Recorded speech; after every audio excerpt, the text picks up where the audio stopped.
Today, on You're Watching a Movie with Silas Lindenstein. It's a film club edition, and I am joined once again by Lloire to talk about one of their favorite films of all time, Some Kind of Wonderful. You're watching a movie with Silas Lindenstein. In the theaters you find this, so go and press play and rewind this. This picture is timeless. Love it like it or we lose it, can't find it. And we ain't keen on being reminded about the film if it isn't tough. We spend a lot of time at the cinema. It's just me and my friends, we watch plenty stuff. For movies, yeah, I've been above. Whether big or they small, no, for me don't make a difference. Love them. You're watching a movie with Silas Lindenstein. In the theaters you find this, so go and press play and rewind this. This picture is timeless. Love it like it or we lose it, can't find it. And we ain't keen on being reminded about the film if it didn't hit. No, gotta lose it. Watch movies with my friends, bringing joy, that's the blueprint. So come on and let's do this. Leave pain behind us and relax your mind. Come watch a movie with Silas. Wait! Hey, Silas. Yes. Welcome back! Thanks for having It's me, been Silas. So long. So long. I know. Since Yeah. we last met in the airwaves. Absolutely. And you helped make this an international podcast. Is that what they call it when Canadians come on? International. Yeah, that's how we get our cred. We get our international cred. Guests from all over the world. Do not disturb.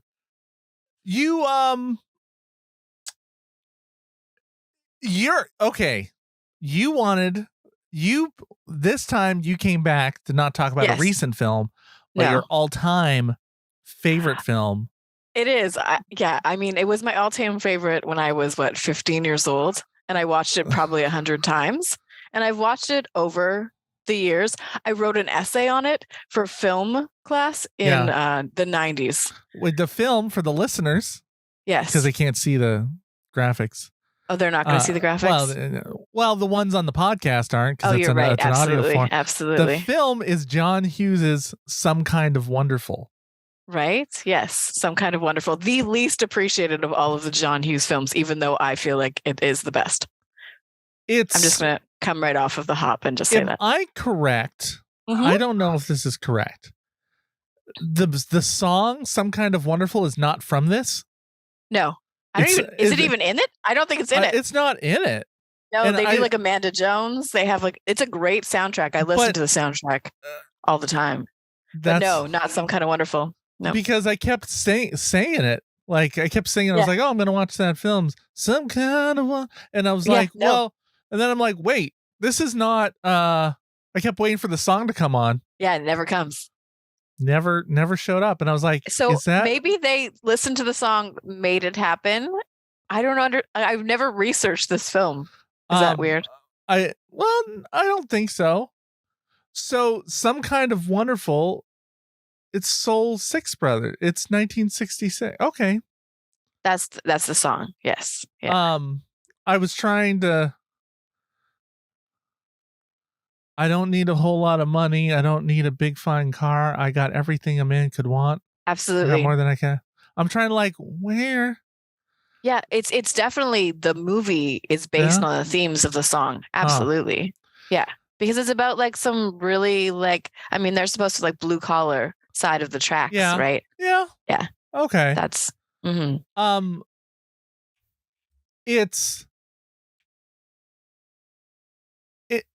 you know what I found fascinating about it? Leah Thompson and Eric Stoltz star in it, right?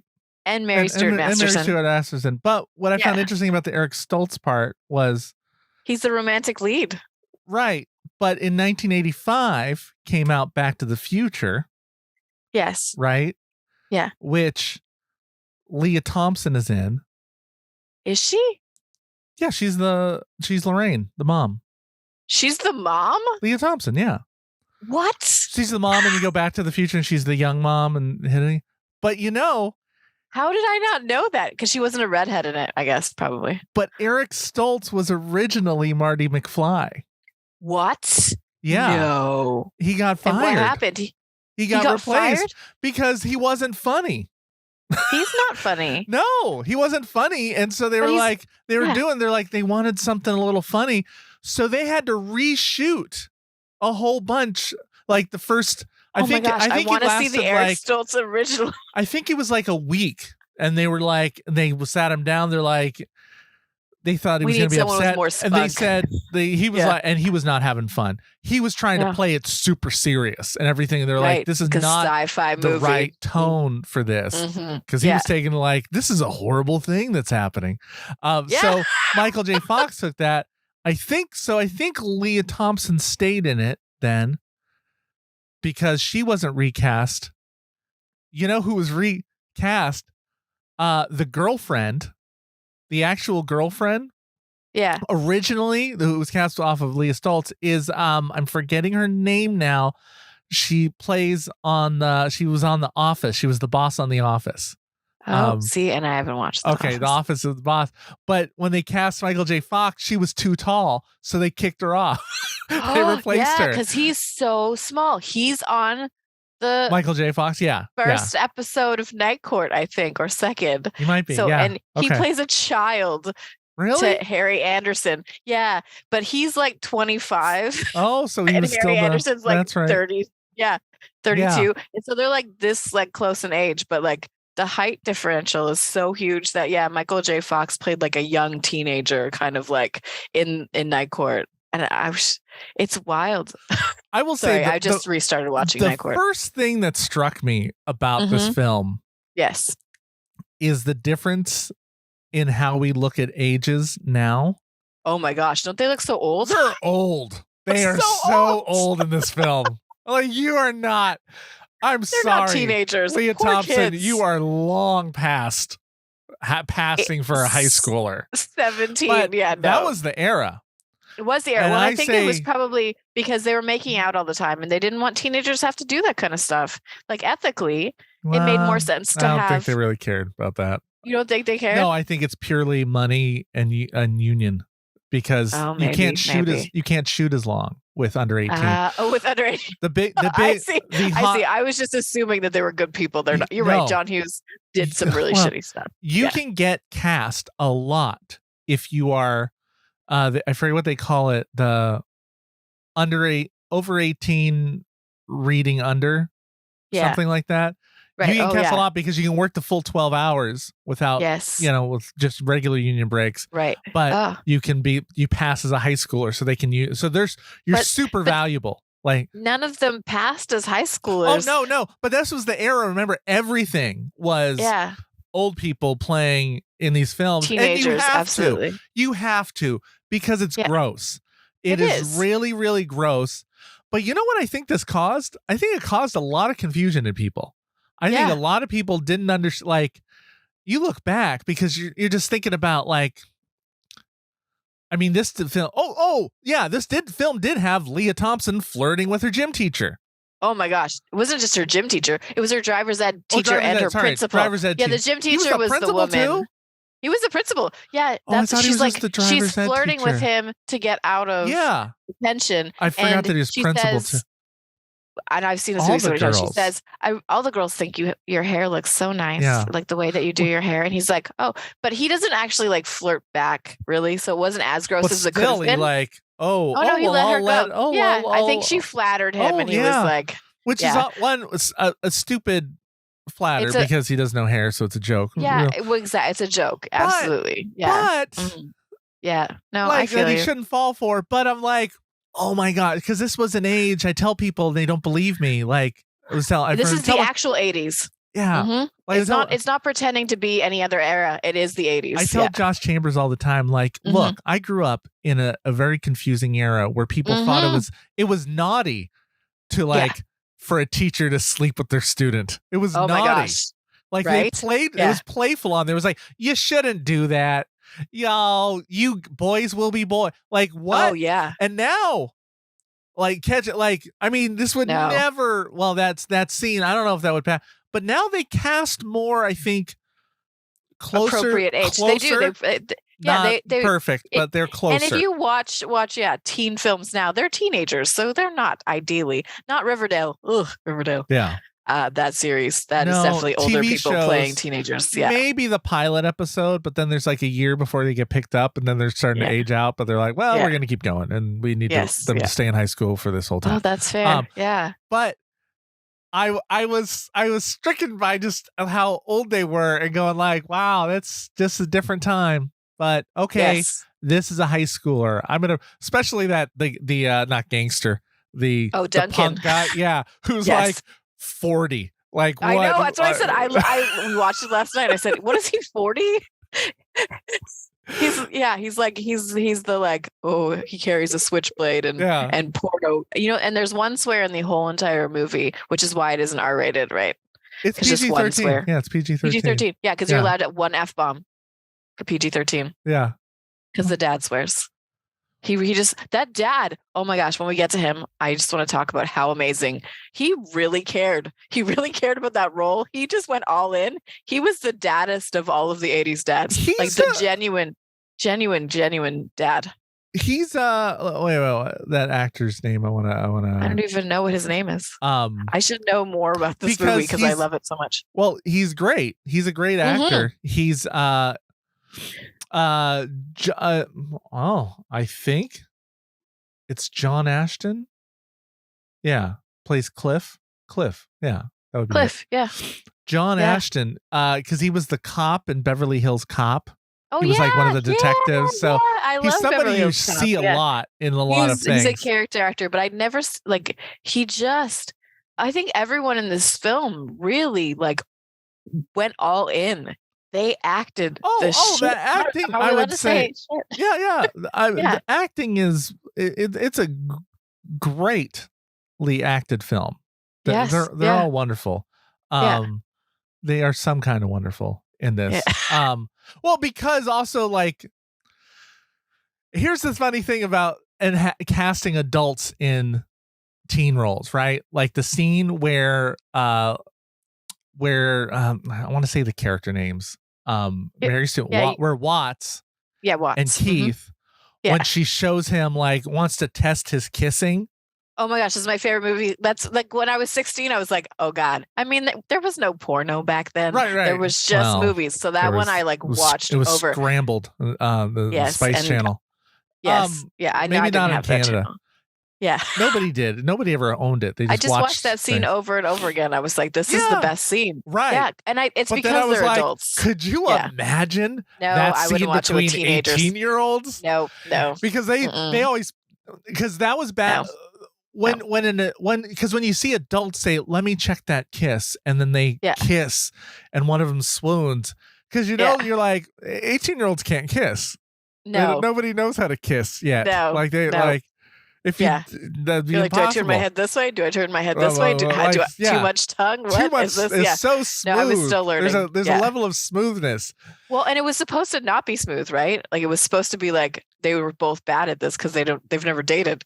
But that kiss was like off the charts. Yeah. And I think Watts actually blushes, right? Like she turns completely red because when he's walking away, he's like, oh, you're blushing. And you look at her and she's like, either the makeup people like painted her pink or she was actually like, whoa, that was a really good kiss.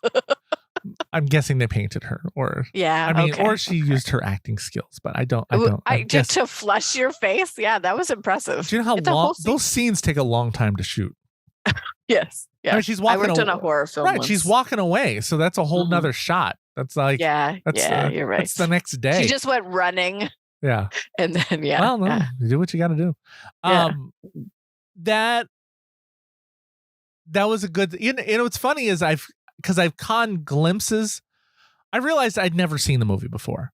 I've seen parts of it before. Yes. And I think I would I'd see that scene. Yeah. So I didn't realize that it was a high school movie. Oh yeah, like absolutely. That was like the scenes I'd caught had been out like that, like near. I had caught the end before, and I'd caught that scene, but I never actually watched the movie, so I didn't know it took place at a high school. And I was like, once I realized it was a John Hughes film, I was like, oh yeah, because he did a lot of high school stuff. It's all high school movies, yeah. I mean, all of his high schoolers were super old, except for maybe in Pretty in Pink. I don't know how old Molly Ringwald and Ducky were. Do you know what's funny about that? I was just reading about this. Yeah. Some Kind of Wonderful was basically a repeat of Pretty in Pink. They wanted to repeat Pretty in Pink, but they wanted to have the losers win. Well, reverse the genders. Yeah. And because originally in the original version of Pretty in Pink, the friend won. Yeah. But the test audiences didn't like it. So they were unhappy. So they just redid the film. They did. Yeah. So it was like, we're going to make it again. I know. They didn't want Ducky to win. Yeah. But in this, it works out perfectly because you get two women with getting what they want, right? Like you get one woman going, now I get to stand on my own. Yeah. And one woman going, you know what? Like I've been in love with my best friend forever. And finally he gets it. And so like everyone wins at the end of this movie, which is just incredible. Did he earn it? I mean, did he like his turn to like liking her? Oh my gosh. Was out of nowhere. No. And the kiss is when he goes, just a second, wait. And they're always like, they lie in bed together and they like, you know, and there's moments throughout the film where Watts is just like showing all of her cards, right? And he's like, I don't know why you're so mad right now, right? Like, so I think what a dumb boy. That's why they had to put the montage of all of the moments. You know, when he's walking up to her, it's like, remember this? That happened like an hour ago. Remind everybody. Hey, but what? Like, what's confusing about, like, as a boy, like, if he's an 18-year-old boy that you saw, if you saw him as an 18-year-old boy, you'd be like, yeah, of course he doesn't get it because 18-year-old boys are idiots. Absolutely. Yes. But when you see it's like a grown adult going like, how do you not see that she's in love, you idiot? And then I'm like, well, I mean, granted. Well, I think that's why they play up the fact that she might be a lesbian, right? Like they kind of like toy with the fact that he's her best friend because she's not into guys, right? You think that he's not sure? Do you think he's not sure? Yeah, he's not sure. Well, because she's never dated anyone, right? Yeah. They don't talk about love. This is the first time they've talked about love. As soon as he mentions Amanda Jones, that's the first conversation they're having about anybody in that sort of realm. And so that's why she gets so mad, because up until that point, nothing, right? Like they just talk about drums and art and how horrible her family was that you never ever saw. Yeah. Mm-hmm. Okay, here's my big question. Yeah, go ahead. What was his plan with Amanda Jones at the end? His like, I'm gonna get. Oh, he paid everybody to do all this stuff, like to get this, to get into this museum to show his stalker painting. Which is it's creepy. It was creepy. It was creepy. Even just wait. Doesn't she address weird. that? It was also weird looking. Because he's supposed to be 18. That's why I also was like, that painting's not a great painting. Right. But I'm like, I guess if he's supposed to be an 18-year-old painter, it still shouldn't be like, it. Well, But like, if you I thought he zoom should be into a better of an artist. I was expecting a little bit more. Yes. Yeah. No, that's fair. Like, but what was I was like, he was taking her to all this and then go, and I know. I think like, what did he think was going to happen? He just wanted to impress her. Like, I don't think. Why? If he thought that she was just setting him up, I didn't understand what he thought would happen. I see what you mean. He was trying to set her up, and I was like, what's success look like here? He still liked her at this point. I think he probably didn't, because his sister goes in and tells him that it's all a joke and that Amanda is in on it, right? And we know that she isn't actually in on it. Right. Like, she didn't plan any of this except for that she said yes to him because she wanted to piss off her boyfriend, who was he is oh my gosh, I loathe him so much. Like that smile when she comes out and down the stairs, my friends would practice that smile, that like smug but that smile. Like, I had a whole group of friends, they would just smile at you like that, and I hated it. They just practice it every day, just that like squinty-eyed like smile that didn't reach their eyes. I don't know, that smile that when she comes down the stairs and he just looks at her like, I know I own you. Ugh. He said and he said that I own you. Like, he's horrific. Like, what? Yeah. How are you Yeah, there isn't much to the movie, right? Like, it's all character driven. There's not a lot of dialogue. There's a lot of montages of drumming. And, okay. It's classic. Drumming. Yes. Yeah. Well, there's. I think it's heavy theme though. I think it's very the theme of class warfare class warfare, societal absolutely. satire of a bug around here. Satire of the hierarchies in a high school, which not uncommon for John Hughes. Do you assume the listeners know the premise, which is just like this blue collar artist kid whose dad wants him to go to college, but he's really into art and he's kind of femme, and his best friend is like kind of masculine. Like he's soft spoken. He doesn't fight in the classic art boy way, right? Art boy, absolutely. The gender is kind of like, and I think that's why I loved it, because like as a non-binary person early on, I was like, none of these people are doing gender correctly, except for Amanda Jones, who's like when the sister goes, she's the definition of sex, right at the table. Yeah, yeah. Oh, and the young Candace, what's her name? The one from Full House. It's the youngest sister. That I love her. She's so good. Was that Candace? Really? Yeah. Like back when she was tolerable, when she was a child. Yeah, she was great in that. Like everyone they chose was great. They just nailed it. The sister nailed it. Like they all had more than one range of emotion. They all had sort of like the mom was underutilized maybe, but so the plot line that they put, the log line they put, when Keith goes out with Amanda, the girl of his dreams, Amanda's ex-boyfriend plans to get back at Keith. Meanwhile, Keith's best friend, Tomboy Watts, realizes she has feelings for Keith. No, John she Hughes, already knew. Directed by Howard Deutsch, eventually. Oh yeah, directed by him. right. They fired the original female director. She was playing it much darker apparently, and John Hughes was not. Because she it. knows.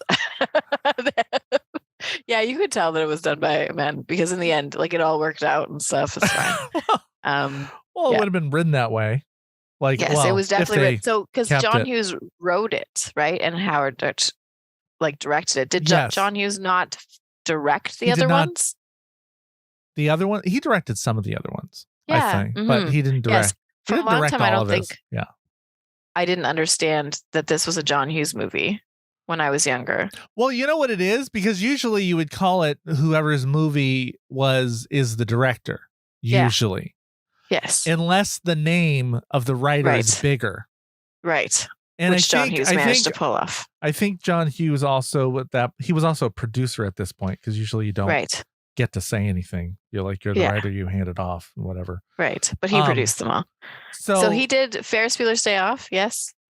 Yes. And 16 Candles and Pretty in Pink. Yes. Some Kind of Wonderful, Breakfast Club. Yeah, he had the whole 80s sewn up. Yeah. So this film came out in 1987, shot in 1986.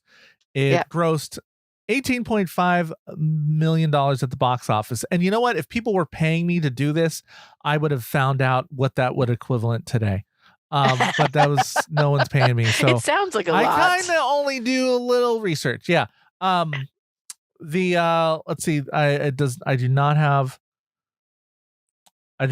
the numbers. I don't have the budget. I didn't see the budget number, but what was interesting though is also Leah Thompson originally had turned down the role, but she was starring in Howard the Duck. I was going to say, was she starring in Howard the Duck? And that was the scariest movie. It flopped in the box office. It was awful. Box office flop. So she accepted it once he reoffered. Because she needed the money. Yeah, or oh shoot, I can't have a flop. Like I need to get another one. But then she married the director. They started dating after the filming had complete. Deutsch. Huh. Yeah. So it ended up I thought that was fascinating, because wow, you turned down originally who would have been your husband.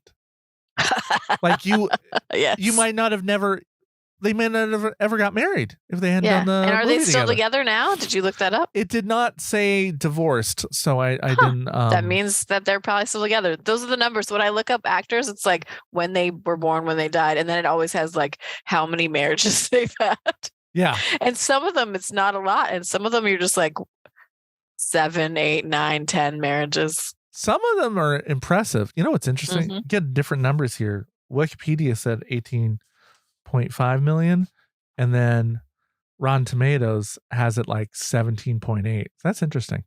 I don't buy I don't buy the Rotten Tomato scores from movies that are older before Rotten Tomatoes because like this says audience score of 80%, critic score of 76, but there's only 45 reviews by critics. Yeah. Because nobody's going back to update their old reviews of old films. So I don't know how much the critics like. I mean, it's 25,000 plus audience, but I think it was much more popular in the day than this implies. In the day, that's what I'm saying. Because if you went back to watch it and you, as you did, having never seen it, but like I watched it probably like 6 or 7 years after it was made, right? Like, because I wouldn't have been able to watch it.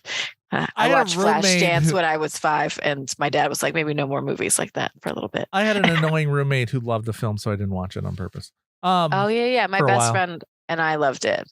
Yeah. And I watched this over and over and over again. Well, if he was your friend, yeah. Like, but I was annoyed by my roommate. So I was also a drummer, so I was like this and a redhead. So I was like 2 redhead leads and a hot tomboy drummer. I was like all in. I was at a crush on every single one of these characters. But non-binary, we didn't know that was a thing yet, right? Tomboy, yeah. I was a tomboy. But I mean, is that what you would have? That's what people called. You would have that's called what they yourself, call you, yeah. Or well, that's what I got called. Okay. Along with like a lot of nice lesbian slurs. Even back then in the 80s, so hard to believe. Yeah, I know. So totally. People loved it when you did. Yeah. No, I was always, I had like 3 characters that I would play in like grade school, and I would be like, I'm Chris, and here like I have like a black Molly Ringwald kind of hat, and I'm like, now I'm masculine, my name is Chris. And then I'd be like Tiffany with these like white butterfly sunglasses. I put them on, I'm like, now I'm Tiffany. No one would call me these things, but I would ask. And then there was just like the name I was assigned at birth, and then people would be like, that's you, and you're like, oh, I hate my name, I hate being whatever it is. And I wouldn't wear dresses. I used to have a gladiator circle after school every day when I was in grade 5 in my backyard, and all the boys would come to the yard, and I had a rock in my purse, and I would swing it around, and I would just like take them out one after one. Wow. Yeah. So like, and then people always. I need to ask my daughter, my 16-year-old, she educates me about current, because I always feel like, I'm always like, what do they do now? Because like, I wonder what they would say now, because I mean, even when I was a kid, I graduated high school in 92. We might say to somebody was like, they got like maybe a tomboy vibe is like their style. Yeah. I don't think anyone say they got a style as a non-binary style. I want to ask her, what like, is there a name for now, like a modern name for like, is it femme? Is it just femme or mask? Femme would be mask? like femme mask. Yeah, mask? those are did I just make that up, or is that a thing? No, mask is like masculine. Femme is like, so they would just say they feminine. got a mask vibe. Kind of. I don't know if they say that as the kids do. That a lot of them say, like I'm non-binary, and then they'll just give you their pronouns. And some of the kids are using it as a pronoun now. Also, wolf too is one. Oh yeah. Somebody. Yeah. See, well, and that's it. It's like you just kind of have to like really like update. Oh, like neogenders and stuff. Or like transgender. Well, yes, there's a whole bunch of stuff. Yeah, but we're gonna be old, right? And I'm just listening because I'm as a non-binary person. Here's the thing: as my daughter is even like, she gets exhausted sometimes with her friends because she's kind of like, I think it's kind of like because she's like, because she hasn't explored her own gender yet. Well, she said she's already thought of all this and like thought about it, but she does get annoyed that they keep changing on her. Oh, yeah, right. And she's like, Kate, last month they were this, and now they say this, and because it would have been like we were shifting, like I was a punk, I was into grunge, I was goth. You're like, but you're not that fast. Oh, that fast? Really? And within high school, I was into grunge, I was into punk, I was into economically. That just doesn't make sense to me. I mean, how we have could you vintage just drop stores. your clothes Just that vintage stores. Fast? Absolutely, vintage stores. Change it up. Well, okay. Change it up. So we didn't have vintage stores because we were vintage. Okay, we were vintage I'm only at the 5 time. years younger than you. That's a 1,000 years. Well, and it's not though, because where I'm from, we're 10 years behind, so I'm actually older than you. Oh, Because we were so far. I was playing marbles when I was 10 years old. Like that was what we did. We played marbles. We collected marbles. That's from the 1950s, Silas. There was no. It was ridiculous. Like I feel like a boomer, and I'm like the end of the Generation X. it's the end times. It is the end times. But yes, yeah. What? So this Who movie did was you- just like So did you identify with any particular character? all of them. I was like, wanted to be an artist. I was a drummer. I was like a masculine like person. And then I also was like this blooming sort of like redheaded. Is I that was not getting hot confusing? girl status. Is that not So confusing as confusing. watching the movie though? Like it's Yeah, like that I'm everybody. Yeah. I think it was just like I could see myself in every character kind of. Mm. And that was what really exciting about it was just like, that any day I would watch it over and over again. So like maybe now I'm Eric, maybe now I'm Amanda, maybe now I'm like Watts. Mm. I guess Eric is Keith. Oh, I Keith, can see name that. is yeah. 'Cause Yeah, so I would just watch it. I talk about Star Wars in the sense of like I know I'm a Luke, but I want to be a Han. So I always Gotcha. like wonder like are people like, oh, I am a Watts, but I want to be a Amanda. Or But I I'm like a- people would see me as Amanda because I was this like Leith built skateboarding redheaded. I was in the band, the one school band, like the actual band. We played the Wait, dances. but Amanda was the popular one, right? Yes, and I Was was anyone in band popular? no band, like a punk band. Oh, a band. Oh, okay. Mhm. I was in band and I was in a band. Is So that- I was the lead singer of the band called the Red Plague. The guys who had me join, they didn't realize what the Red Plague was. They just thought it was a cool name, and I was like, that's just your period, right? And they were like, no, we have to change the name now. And I'm like, well, it's too late. But also, Yeah. if you have a cool female singer, a woman singer, Yeah. and I wore red all the time, and like, but yeah, we played the high school dances. Oh. And That's then I weird. had See, but yeah. where I was, I wonder when it shifted. Well, it might have just been my school or who it happened to be, but the people that were in bands were not like the coolest people in my. I mean, it's a like, small town. I was a small So- town too, right? Yeah, But it was just uh-huh. there was some reason. Well, it was Massachusetts, so it was like sports. If you did sports, that automatically made you Yes, up and a we're little bit. Canadian, so sports didn't make you cool necessarily. Certainly unless it was not hockey. football. Hockey, we're like hockey players. Yeah, Oh, no, my yeah, high school. yeah, I could see that. So northern Manitoba, hockey's big. But yeah, but this high school experience was nothing like my high school experience, yeah, like their no. high school experience. I'm like, Whenever you I have an see these art things with room? more than 20 people, like I'm Yes, always like, yeah. what? Mhm, What? mhm. Wild. You Yeah. don't know that person You in have a that group? change room full of hot girls. That doesn't happen. Like, it's not real. I thought that was interesting. I was like, oh, I don't know. I got uncomfortable for a second. Like, Yeah, why are we in the locker every room? single But 80s everyone was movie- covered. Everyone was Yeah. covered. Oh yeah. There was like one shot of Amanda Jones where it was like but it's Watts looking at her, so it's supposed to be the female gaze, but it's definitely not the female gaze. It's definitely Howard being like, Oh, I that's was my thinking- future wife. I was, no, I was thinking about the guy just running in Oh, when yeah, he that chased was her in weird. there.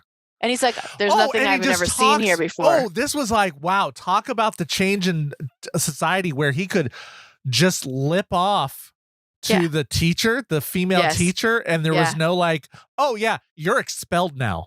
Absolutely. You're like, you could just that this didn't even like there was no moment here. It was like, and it wasn't even about I don't know, unless there was dropped footage like what is this because he's rich? Is he known I think in it's because he's town? rich. Yeah. Like, Mhm. could have But we're like, poor who kid is have he? gotten Why away is with he? that? Because Yeah. I'm just like that struck me as like, what? Yes. You Yeah. Because he can't just talk walks to a right into teacher the like girls' that. change room and then calls her a bitch. He calls the teacher Calls the a teacher bitch. a bitch. How yeah. do you get away with that? Be a bitch. Why don't you? And I was He like, says wait, to is her. this because he's a man or is it because he's rich or is it because he's a rich man? I don't know. Mm, And I didn't know if there was a statement there. yeah. But hey, let's give a shout out to John Hughes for having a film that he didn't end up in a strip club. I mean, I guess that's Yes. Yeah. well, that was nice. 80s. There was a lot club, of 80s films, but- right? Yes. Oh my gosh. Yeah. They yeah. just end up for some reason. Yeah, Um, but there's always like a pillow fight or like a locker room scene. So There they did So hit there the was, locker room. yeah, he did like kind of gaze at her. Yeah. Yes. Well, but he did it. It was Watts. Watts is looking at Amanda Jones, and they do the full body shot. Okay, because this is where it confuses, right? Yes. So this is out 1987. Let's say. Yeah. So let's say I was watching it, right? Let's see, I had watched it when it came out. So I would have been like 14. Then, right. Right. Oh my gosh. Yeah. Right. 13. I would have been 13 watching this, and then I would have been watching the scene, and like she looks over at her and sees Emma and I mean she's Thompson wearing changing. clothes. Well, she's wearing underwear, but I would have been like, oh my God, this is awesome.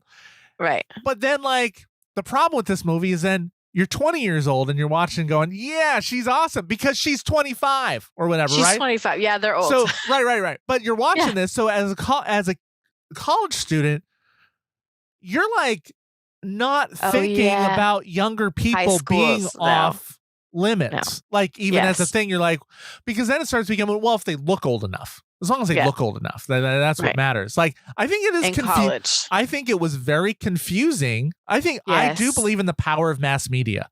And I believe that you would have a bunch of teenage boys growing up thinking it's okay to ogle teenage girls, right? Absolutely. And so then they get past college where they start looking like the kids.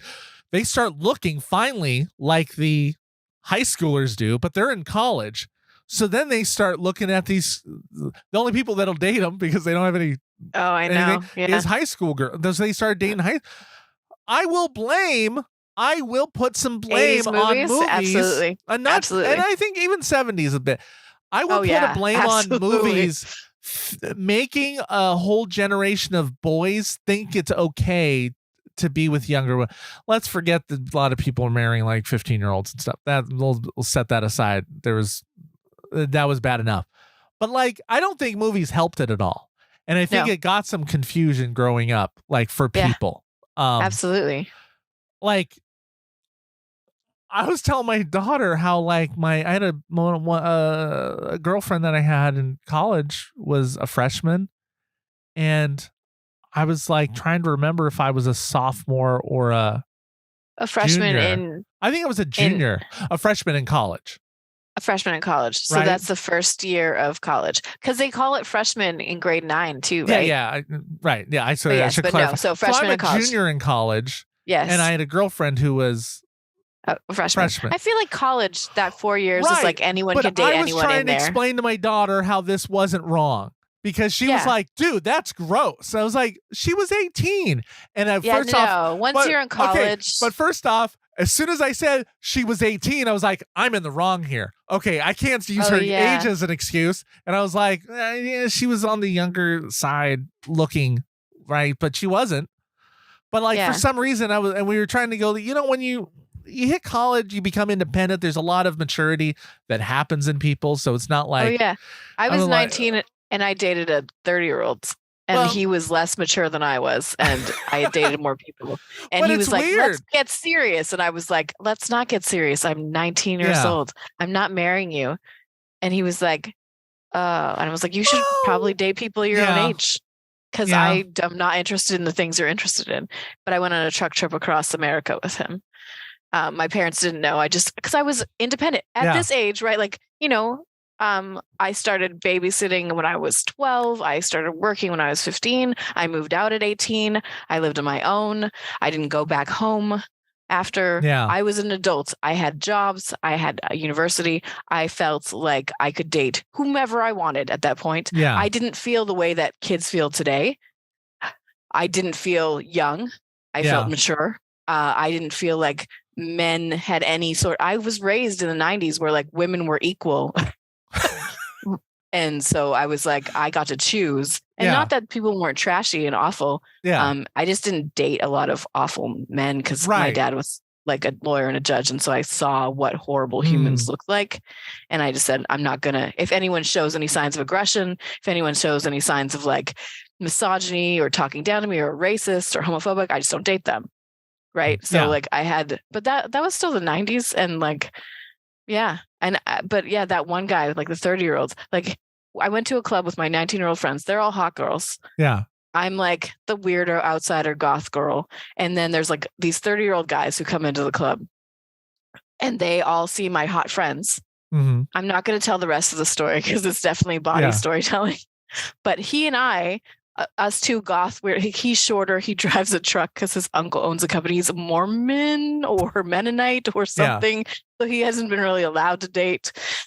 He and I are talking on the side about like Nine Inch Nails and like all of the things and like having real conversations. And then these three girls and these three other guys are like, let's go back to the house. And then they end up dating these three guys and I end up dating this guy. Yeah. But it just was like, yeah, whatever. Who cares? We're 19. We can do whatever we want. Yeah, it was wild. Free real. Yes, the 80s. I was raised on 80s and 90s movies. So yes. Yeah. So everyone just thought it was okay. And I mean, forever the plot, there's always this plot of the guy looking for the unattainable girl, right? This absolutely. I mean, and it reverses too, right? I guess. And oh yeah, for sure. But yeah, it's hard sometimes because I try to remember like what happened. What was a film before this? Because so much is derivative, right? You get films later, and so I'm like, I don't know where this in the lexicon of all that lasted. I mean, but it's a classic story that I think it's not necessarily an original story. No, but it is like I do think it's a nice. I like the way they told it. I'll say that. Exactly. I really enjoyed like, that. My 16-year-old self, it was formative, right? And that's I think why it was important to me. And it sort of stood the test of time in my eyes. I have a few favorite scenes, like the scene, obviously the kiss scene. I was a fan of when I was 16, but. My child is playing some sort of Minecraft game with his friends, and I'm like, do you want to watch this movie with me? And he was like, no. And my eldest was like, no. And so I'm watching it on the wall. It's a huge wall. Yeah. And my kiddo's playing a game, and he turns around just as the kiss scene is happening. So it's this giant wall-sized kiss scene. And he goes, my mom is watching a kissing movie right now. And I'm like, can you please be specific that I'm doing this as research for a podcast? Yeah. And he's like, and I was like, of all the scenes, there's like only really one scene that in the whole movie. And he just turned his head at that time. And I was like, oh, my poor child. What do you think the lesson from the film is? Is there anything different in this than any other? Is it simply like, don't miss the person right next to you that's always been there? Or I guess that's maybe it. I think the essential lesson is that you should stand up to your parents for what you believe in. Like that is my, like when he stands up to his dad and he says, it's my life. When does my life become my life? That was kind of, as a teenager, that was the lesson. It was like, oh, at what point do I get to say, this is my life? Right? Because his dad is just ragging on him about college over and over and over again. And he's like not into it. He wants to be an artist. He wants to work on cars. That's all he wants to do. And his dad, like that classist thing where you want your kids to do better than you did. But that kid's just like, is that a classist thing though? To really? I mean, we all want our kids to be better. Have a better life. No, I don't think they do. Well, okay, how? But rich people, their kids can't have better lives than them. They just kind of like coddle them and then pay the money. But they don't make them, force them into being a doctor or a lawyer or whatever. I mean, rich people, rich. I mean, rich, wealthy. Yes. But I mean, I'm certain. Middle class. I'm certain that this dude, what's his name? Cliff? The dick. Yeah. No. Hardy. Yeah. Even though he's a rich kid, they don't talk about what he does or if he works or anything. Right. I'm sure he doesn't and stuff, but I bet there is, I don't think he's at the level because he's still at a public school. Fair Hardy, points. right? Yeah, he is. Yeah. I bet he has expectations that he is going to go. I mean, maybe the expectation is you're going to go to Ivy League and you're going to be a business major. You're going to do that and you're going to be you're going to run a company. You're right, because they don't show that side. They don't even really look at the rich side, but which he's fine. Obviously not getting love. Yes. Yeah. Even though his parents are probably doing their best to like, we're providing for you, dude. We set you up. You should be thankful. Well, but he's out there in the middle of the week or whatever. Yeah. He's horrible. I mean, there is, I do think that there is still expectation. We all want our children. I mean, there's the expression, the whole, my grandfather walked so that my dad could drive a Chevy. My dad Yes. drove a This is back to our age-old conversation from dad drove the Otto. Chevy so that I could drive a BMW. Yes. My grandkids will probably walk because we create hardship creates drive. Yes. And success will make you lazy. Yeah. So my dad came from a blue collar family, so he was the only one to go to university. He didn't speak English until he was like 6 or 7 years old. And he ended up, his brothers all were like, a security guard, milkman, mechanic, and like a jack of all trades. And then he got scooped to go to, because he was Métis, to a Catholic school. Yeah. And so he had to go to a Catholic school. And so he got educated. Right. And then they gave him back to his mom, and they were like, here you go. Now you have this educated kid. And then he went to school and he ended up in a university degree, but he wanted to do French literature. He was kind of like Keith. He did it really well. And then he followed a girl into the LSAT. He helped her study and he passed and she didn't. And so he ended up a lawyer. That's funny. Well, and by accident, on accident, he was a lawyer. We may not be money driven people as much, but I still think we want better for our kid. Like, I imagine you want your children to not have to have the issues with gender that you did growing up, right? Right. They don't. Right. But like, we always want something better for our kids. So Absolutely. I just have a hard time faulting him for wanting that. Yeah. Maybe. Oh, no, I don't fault him. Okay. But I think because as I watched it as a kid, so I was on the kid side. Oh, yeah.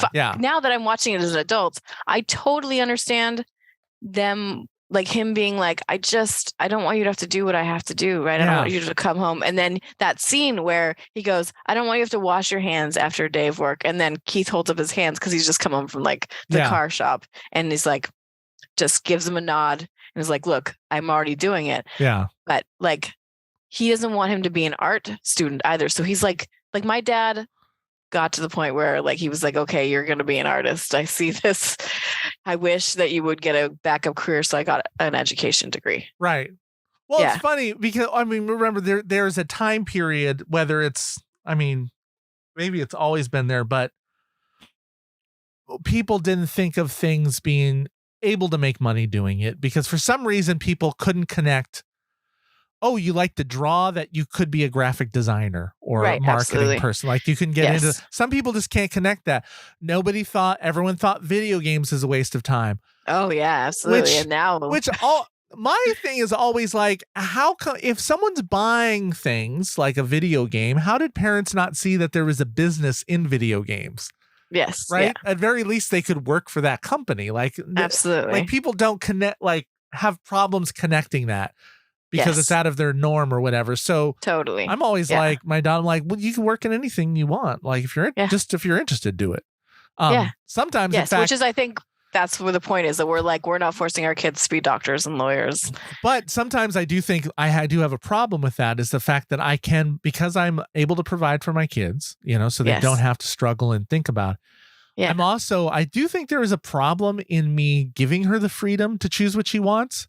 Yeah. Because now she has all the choices. Decision paralysis. It's and so paralysis, she doesn't have a thing. Absolutely. Because at least if I was telling her, you need what to do, go then be she an can accountant. decide what not to do. Yes.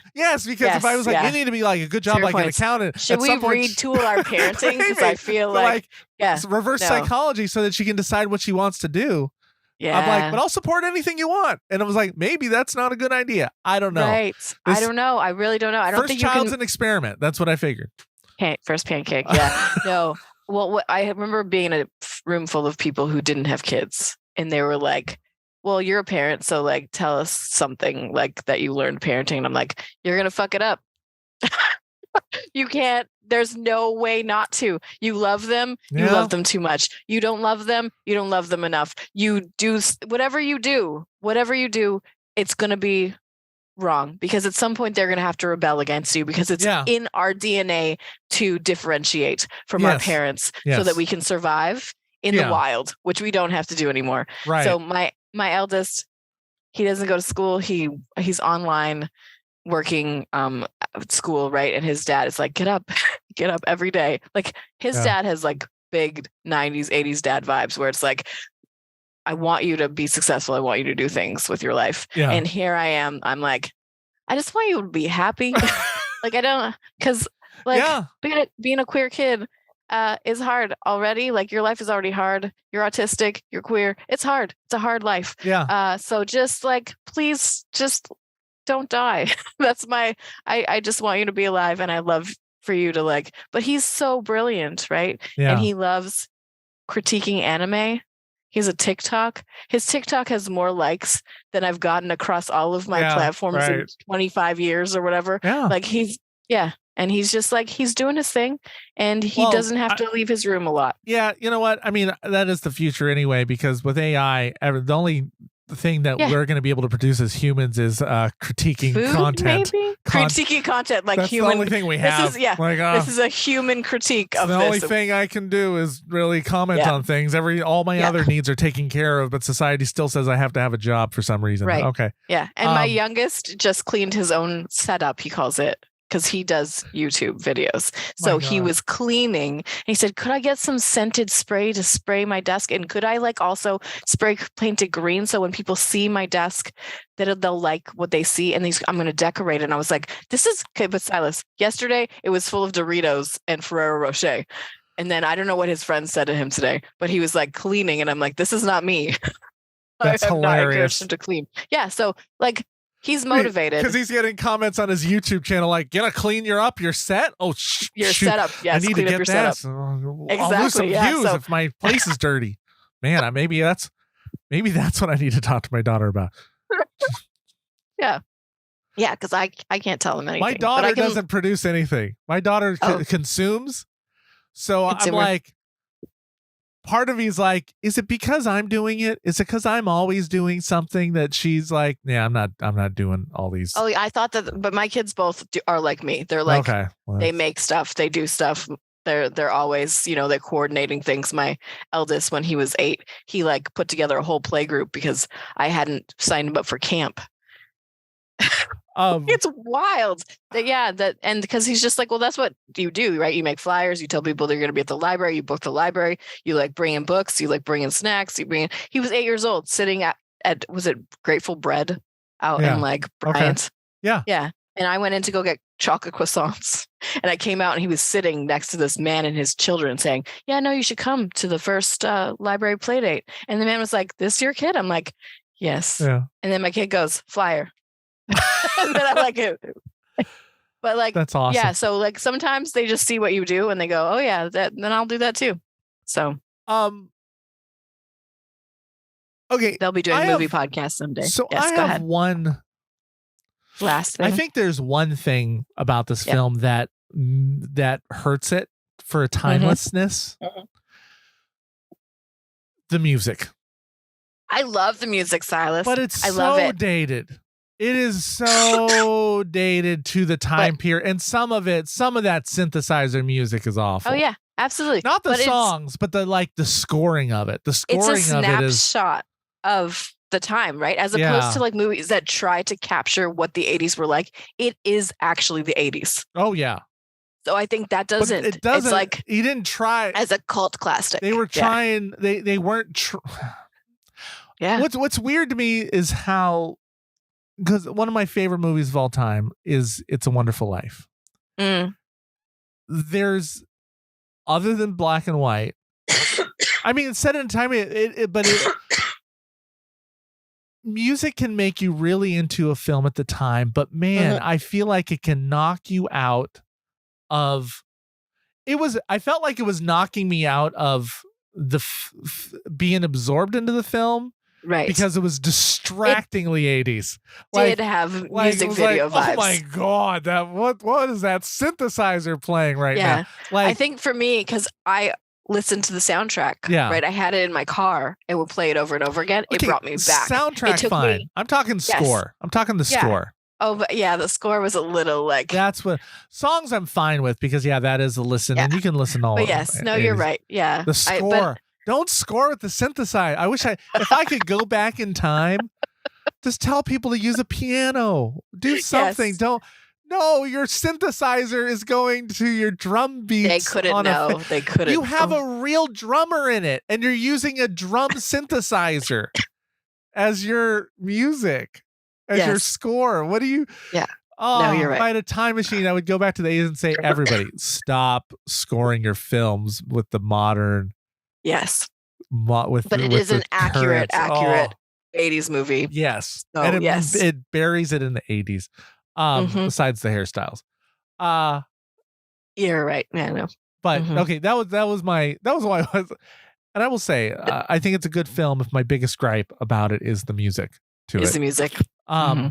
So on my my rating scale, love it, like it, or lose it, it's your favorite movie of all time. It's obviously a love it for you, right? Yes, but with that caveat, if I watched it now and hadn't seen it when I was 16, I would probably be like it. But because it was like integral part of building my own character, it's a love it. That's fair. I'm going to give it a like it too. I think it has because of its dynamite acting, I think some wonderfully written scenes. Yes. And the satisfaction of everyone winning at the end, except for Hardy. Oh, that slap. Yeah. Just one slap. Nope. We need to. Ugh. I will say I was a little. I actually wanted him to lose harder. Because the guy's like, now you're done. And I'm like, what happened to him? He just got rejected in front of people at his party? That's it? That's all it took? No, well, I mean, he leaves them with the punks, right? Like they're going to get shit kicked. And then they're going to take all of their girlfriends. Like it's over. It's over for them because it's over. The class is, it's the class clash, right? The class. People are going to see how. I would have liked to see him get his a little more. Yeah. Like, where's the classic 80s fall into a pool or something? Like, at the something. Where's the pie in the face? Something. Right. Well, I really just love that it was humiliating. Amanda Jones got to slap him. Yeah. Right. Like that. It was because in the end, like it was about her back taking then, her life back. 1987.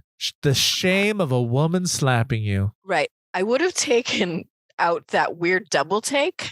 There where it's like she slaps him. And then they pan to the punk and Keith looking at each other like with like the big open mouths, which is like from maybe like a Ferris Bueller kind of thing. But I'm like, but you're right. Eric Stoltz cannot pull that off. Can't do it. He's too serious. Yeah. I'm grateful that he did have one romantic lead in his life because I think the rest was like just was this it? Mask. Have you seen him as a romantic lead anywhere else? I mean, there's so many movies. He's the skeezy guy in Pulp Fiction. He's the lead in Mask, where he like is like a kid with a face that is with Cher, right? But like, what else has Eric Stoltz done? Let's see, Pulp Fiction, Mask, some kind of Butterfly Effect. Ooh, yeah, that's what he's known for.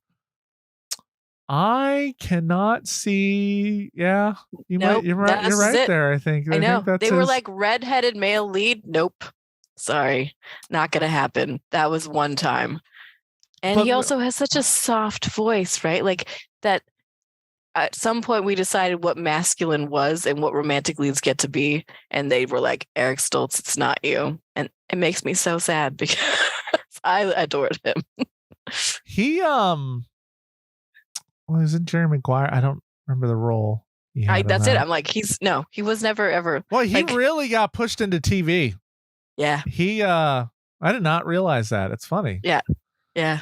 I was then Mary Stuart Masterson had a career as like the girl in movies, like the romantic kind of side girl, I think for a while, right? Like sometimes the lead, maybe some sort of, I don't know. It was Marissa Tomei took all of her spots. All of her spots? Yeah. And I was for it. I love Marissa Tomei. Was she didn't she get in the? Did she not? Let's see. What, Benny and June? Yeah, Benny and June. Fried Green Tomatoes. Yep. I was trying to think if she's very similar. For some reason, I wanted to say, did she end up in the L Word? She wasn't in the L Word. No, I don't think so. She was uncredited in The Postman. Interesting. I love looking at IMDb. It's like, man, me she too. really did. Yeah. She got a lot. I was like, I was trying to remember where I knew her first from. because when I love an actor, I tend to like watch all of their movies, like just go. And then, I watched all of the Corey's movies, both together and separate, the Haim and Feldman combination in my like late teens. I just like, cause I could go to the video store and just go find them all and just like take them home. And so in the 80s, I've watched almost every 80s movie, I think, that existed. Oh, James Spader. Ugh. I just remembered him. I was like, that was the darker side of the 80s. Yeah, James Spader he's cool. Okay. Yeah. So I'm gonna give it a like it. I did enjoy it for a number of reasons. I think it's a good film, and I'm gonna it'll be the test of my daughter. I was like, if she watches it, if she she's not gonna like it. She can't possibly like it. If she does, tell me. But like, there's no way our children will ever look at this movie and go, "That's great," because it's changed. Like everything has changed. It's not Audrey Hepburn. Like I watched all those movies and I was like, these are really good for the most part, except for the racist bits. Where you're just like, no, I'm sorry, don't do that. Yeah, I could, but I say I could see this in a, when you're like if she's directing something herself, or like there's a familiar vibe to it. It's like, you know what you should watch? You got to watch Some Kind of Wonderful. Check that out. I think that'll give you some inspiration for this kind of thing. That and Hackers. As you're knocking off the plots or different films that are remind you of things. Mm-hmm. Well, yeah. So hey, thank you for sharing this one. I'm Thank you for watching it and taking an adult's perspective on it. Like, oh, why is this happening? Yeah. So, and hey, you listeners, check it out. Some Kind of Wonderful. It's actually available on HBO Max for free. So that's where I saw it. So go and enjoy it. And thank you for listening. And thank you, Wake, for coming on. And thank you for watching a movie with Silas Lindenstein. You're watching a movie with Silas Lindenstein. In the theaters you find this. So go and press play and rewind this. The speech it is timeless. Love it like it or we lose it, can't find it. And we ain't keen on being reminded about the film if it isn't tough. We spend a lot of time at the cinema. It's just me and my friends, we watch plenty stuff. For movies, I've been above. Whether big or they small, no, for me don't make a difference, love them. You're watching a movie with Silas Lindenstein. In the theaters you find this. So go and press play and rewind this. The speech it is timeless. Love it like it or we lose it, can't find it. And we ain't keen on being reminded about the film if it didn't hit. No, gotta lose it. Watch movies with my friends, bringing joy, that's the blueprint. So come on and let's do this. Leave pain behind us and relax your mind, come watch a movie with Silas.